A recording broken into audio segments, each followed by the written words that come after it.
ใช้มันเท่าเหยียบขี่สิบ่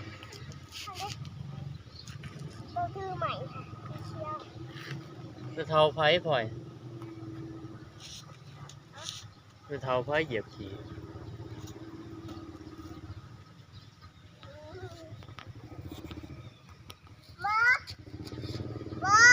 โดยไปเมื่อบ่พลอยมาเมื่อพ้นสิตกแล้วนี่เดี๋ยวเบิ่งพ่อนี่เดี๋ยวเบิ่งนี่ล่ะนี่พลอย